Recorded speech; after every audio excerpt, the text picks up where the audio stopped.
What's up, guys? Your boy Tinash from KUMA Fitness. I just got back from the gym and something just happened to me and I thought I'd share it with you guys. It was a good day. It was leg day and I decided to try to do some squats and try to beat my personal best. So I get up there, I'm feeling really good and I'm doing really well. And decided to put up 120 kgs, which is about 275, 280 pounds. Not that much for most people, but for me it was a lot. So I put it up there and I'm feeling really good. And I put up about 6 or 7 reps, good reps, A to G, ass to grass. That's how I do it. So I'm feeling really good. I'm feeling really pumped. I'm walking around feeling really good. And all of a sudden comes this huge guy from out of nowhere, and he goes up there and oh, cool, a warm-up set. And he pumps out like 15 like it was nothing. Made me feel like crap.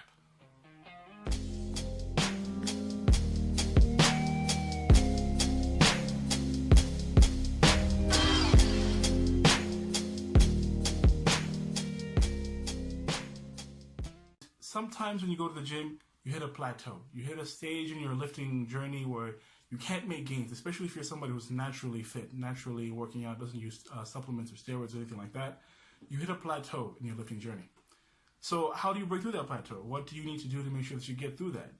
And now I'm going to show you how to do that through a technique that's called progressive overload. So progressive overload is basically you, as it says, you progressively increase the weight of whatever you're doing. So let's say you're doing the bench press, for example, and you're stuck on 225 pounds, which is about 100 kgs.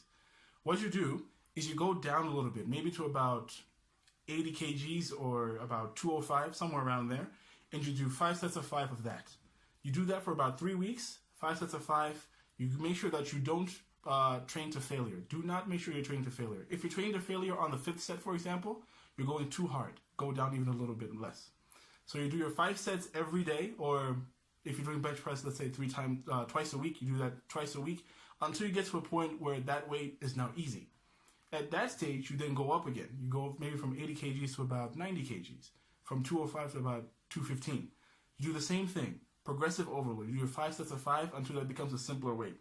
And then again, you increase until you suddenly reach that you've bursted through your plateau of 225, and you can now do 245, you can now do 265, 285, 310.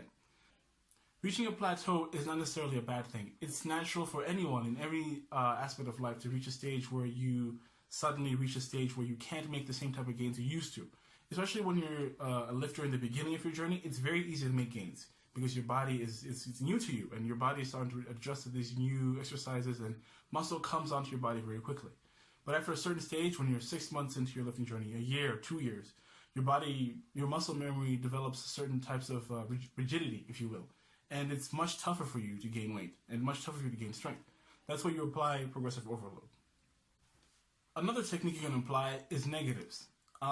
Instead of maybe doing a lot of weight, for example, if you're still doing the bench press, instead of pumping out as much as you can, as fast as you can, you apply what are called negatives. That's when you explode up really hard on the positive, when you're going up, right? When you're coming back down, you take it nice and easy, you control the weight, you control the weight, you control the weight. Some people like to even count down, maybe like 5 seconds coming down. 1, 2, 3, 4, 5. Then you explode back up explosively.